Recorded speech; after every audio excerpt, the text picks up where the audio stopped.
నమస్కారం. ప్రస్తుతం మనతో పాటు ప్రముఖ ఆధ్యాత్మికవేత్త, ప్రముఖ జ్యోతిష్య వాస్తు పండితులు ముమ్ము మహేశ్వరరావు గారు ఉన్నారు. వారితో మాట్లాడిద్దాం. నమస్కారం గురుగారు. ఆయుష్మాన్ భవ. గురుగారు, మార్చి నెలలో మరి వృషభ రాశి వారికి ఎలా ఉండబోతుందో తెలియజేస్తారా?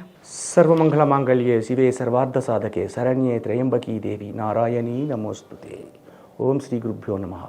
ఓం శ్రీ ఘం గణపతియే నమో నమః. వృషభ రాశి. వృషభ రాశికి 2వ తేదీ నుంచి కూడా గురు సంచారం మారింది కాబట్టి గురుబలం పెరిగింది. గురుబలము పెరిగి యోగదాయకమైన స్థితిని పొందడం జరిగింది.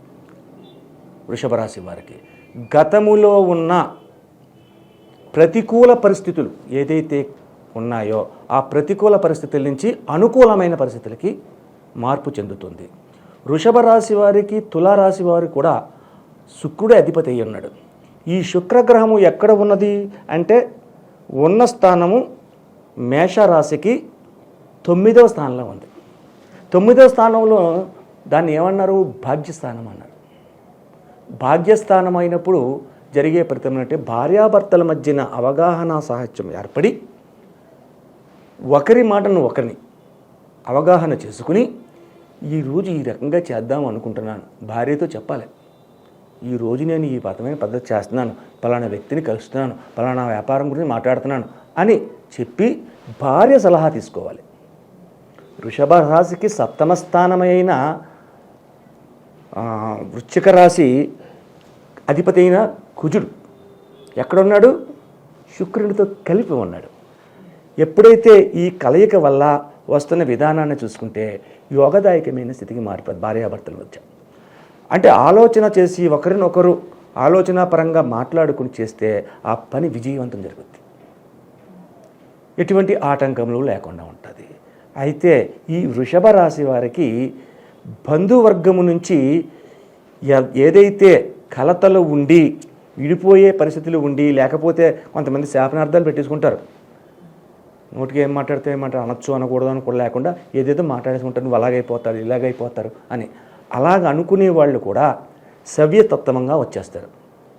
అయ్యో మనం ఎలాగ అనుకుంటున్నాం తప్పు, వీళ్ళు బాగుండాలి మనం బాగుండాలి అనే భావంతో ఉండే పరిస్థితి వస్తుంది. అలా ఎప్పుడైతే జనం అనుకున్నారో ఈ వృషభ రాశి వారికి అనుకూలతమైన పరిస్థితిని ఏర్పడిపోతుంది. ఎప్పుడైతే ఆ ఏర్పాటు జరిగిందో ఉన్నతమైన స్థితిగతులకు చేరుకోవడం అనేది జరుగుతుంది. అలాగే ఈ వృషభ రాశి వారు ఈ నెల నుంచి స్వయంగా గృహాన్ని కొనాలి, లేకపోతే ఇల్లు కట్టాలి అనే ఆలోచన ఉంటే దాన్ని గాడిలో పెట్టుకోవాలి. అంటే నేను పలానా చోట వెళ్ళి అయినా చూసుకోవాలనుకుంటున్నాను, కొనుక్కోవాలనుకుంటున్నాను, ఏ లోన్లోనూ కొంత పెట్టుకుంటాను, కొంత డబ్బు కడతాను అనేది అవగాహన చేసుకోవాలి. అలా చేద్దాం ఇలా చేద్దాం అంటే ఒక 6 నెలలకో 8 నెలలకో గృహాన్ని పొందగలుగుతున్నారు ఈ వృషభ రాశి వారు. అత్యధికమైన సుఖ సంతోషాలు పొందడానికి కలిగే ఏర్పాట్లు ఇక్కడ గ్రహ సంచార విధానాన్ని చెప్తుంది. తిదివార నక్షత్ర యోగకరణాలు కూడా ధ్రువయోగమైంది. ఇక్కడ ధ్రువయోగం అంటే మామూలుది కాదు, చాలా గొప్ప యోగం. ఆ యోగం వల్ల ఈ యొక్క కోరిక ఈ వృషభ రాశి వారికి తీరుతుంది. అలాగే ఆరోగ్యపరమైన ఇబ్బందులు చూద్దాం. వీరికి ఎలాగుంది అంటే అనారోగ్యము బాలన పడవలసిన అవసరం లేదు. హాస్పిటల్కి తిరగాలి, మందులు వాడాలి, అవి చేయాలి ఈ చేయాలి అనే పరిస్థితులు లేదు. గతంలో ఉన్న అనారోగ్యమైన పరిస్థితులు కలిగి ఉన్నా కూడా కుదుట పడే అవకాశాలు ఈ వృషభ రాశి వారికి ఎక్కువగా సూచిస్తున్నాయి. కాబట్టి ఆరోగ్యం గురించి ఈ యొక్క రాశి వారు ఈ రోజున ఆలోచించడం అవసరం లేదు. ఇక నువ్వు అడిగే ప్రశ్నలో వివాహ విధానాలు ఏమిటి? వివాహ విధానాలు ఏమిటి అంటే వివాహాలు ముందే చెప్పుకున్నాం, ముహూర్తాలు లేవు. కానీ ముహూర్తాలు లేకపోయినా వివాహాల గురించి వృషభ రాశి వారికి అమ్మాయిలకు కానీ అబ్బాయిలకు కానీ వివాహం చెయ్యాలి అనుకుంటే ఆ మాటలు సజావుగా మాట్లాడుకుంటే అది అనుకూలమైన పరిస్థితి వస్తుంది, తదుపరి ఇది వస్తుంది. అటువంటి విధానాలు ఈ వృషభ రాశి వారికి ఉన్నాయి. మరి విద్యార్థులకు ఎలా ఉందంటే? విద్యార్థులు కూడా విజయవంతమైన చదువుని పాటిస్తున్నారు. కానీ వృషభ రాశికి ఆధిపత్యాన్ని వహించిన వాడు బుధుడు, శుక్రుడు ఉన్న స్థానంకి ధన పంచమాధిపత్యాన్ని వహించిన వాడు బుధుడు. ఈ బుధుడు మీన రాశిలో నుండి వక్రించి వెనకకి వచ్చి కుంభరాశిలో పడ్డాడు, వక్రించాడు. దానివల్ల బుధ శుక్రులు కలయిక విధానాన్ని ఆలోచన పరంగా ఆలోచిస్తే జాతక పరంగా అంటే ఇది నవాంశ చక్రాన్ని కూడా చూసి చెప్పాలి. కొంచెం డెప్త్కి వెళ్ళాను నేను. చూస్తే ప్రేమతత్వ విధానాన్ని చూసుకోవాలి.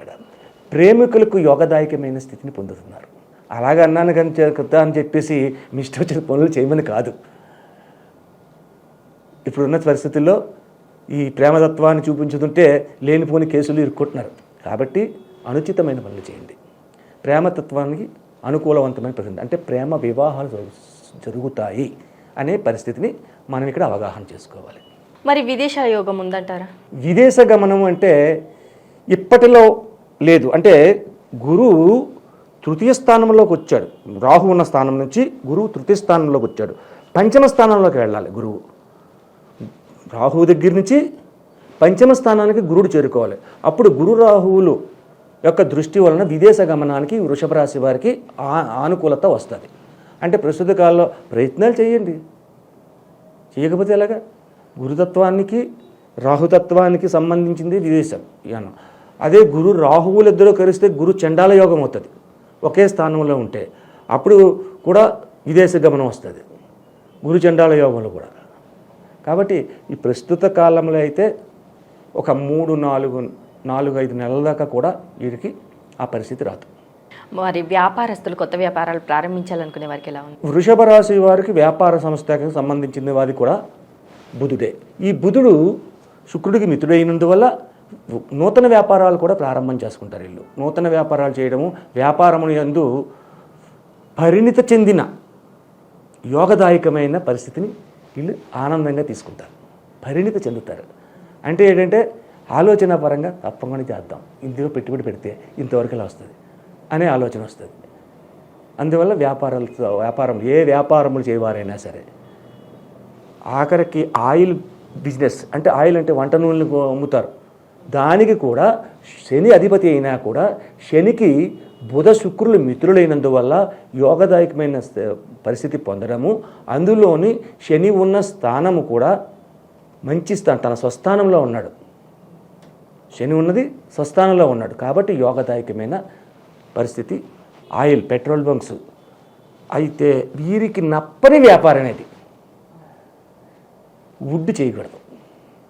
ఈ వృషభ రాశి వారికి వుడ్కు సంబంధించి చెక్కకు సంబంధించిన వ్యాపారం చేస్తే లాభించదు. రియల్ ఎస్టేట్ చేయమనండి, రాజ్యాధిపతి శని అక్కడ బ్రహ్మాండంగా లాభించేస్తారు. ఆయిల్ చేయమండి, లాభిస్తారు. కట్టడాలు పట్టుమనండి, కన్స్ట్రక్షన్స్ లాభిస్తారు. యోగదాయకమైన పరిస్థితిని ఈ వృషభ రాశి వారు పొందడానికి అవకాశం కావాలి. మరి వృత్తి ఉద్యోగస్తులకు మీరు ట్రాన్స్ఫర్స్ కానీ ప్రమోషన్స్ కానీ వచ్చే అవకాశం ఉంది అంటే? అవకాశం ఉంది. వాళ్ళకి కూడా ట్రాన్స్ఫర్స్, ప్రమోషన్స్ అంటే ఇది ఒక పదవులు అంటారు. ఈ పదవీ విధానం యొక్క గురుగ్రహము ఎప్పుడైతే అక్కడికి వచ్చిందో, గురుడు చతుర్విధ ఫలప్రదాత, 4 విధముల ఫలితాలు ఇస్తాడు. ఏమిటి ఆ ఫలితాలు? ఉద్యోగ రంగం, నిలకడి అయిన ధనయోగం, సంఘ గౌరవ మర్యాద పలుకుబడులు, ఉన్నతమైన పదవులు. ఉన్నతమైన పదవులు అంటే సీఎం పిఎం అని కాదు. సీఎం పిఎం కూడా గురువే, అది ఆజాద్గాన్ కూడా గురువుతోనే అనుకూలత ఉంటుంది. అయితే ఇక్కడ మనం చెప్పుకునేది సామాన్యమైన ఉద్యోగస్తుల గురించి చెప్పుకుంటున్నాం. నేను ఉద్యోగ రంగంలో ప్రమోషన్స్ పొందడం, ధనం లేదురా బాబు అనుకున్నప్పుడు ధనం సమకూరడం, సంఘంలో గౌరవ మర్యాదలు పెరగడం.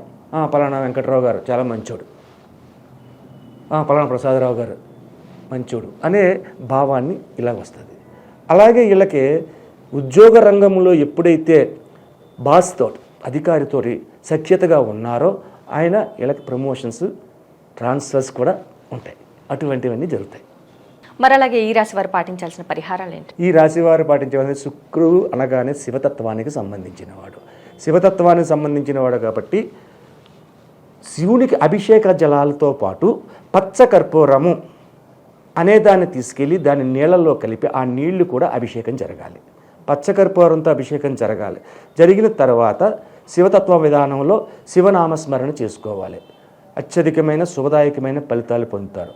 అంటే చెరుకు రసం మామూలుగా ఉండేది, ఆ చెరుకు రసాన్ని లింగాకారం పెద్దగా ఉంటే 1 లీటర్ బాటిల్ పట్టుకెళ్ళండి, కొంచెం చిన్నగా లింగాకారం ఉంటే 1/2 లీటర్ పట్టుకెళ్ళండి. ఆ చెరుకు రసాన్ని అభిషేకాన్ని చేయాలి. తప్పనిసరిగా చెరుకు రసం అభిషేకం చేయాలి ఈ వృషభ రాశి వారు. ఈ యొక్క ఎప్పుడైతే శివతత్వ విధానంలో ఇలా చేస్తారో అన్ని రకములైన శుభాలు సమకూరుతాయి. చెరుకు రసం వల్ల చేసే అభిషేకం వల్ల అన్ని రకాల శుభాలు, అశుభతత్వాలు పోతాయి. వృషభ రాశి వారికి మార్చి నెలలో ఎలా ఉండబోతుంది, అలాగే వీరు చేయాల్సిన పరిహారాలు ఏంటి, శివుణ్ణి ఎలా ఆరాధించాలి అనేసి చాలా చక్కగా వివరించారు గురుగారు. ధన్యవాదములు. నమస్తే.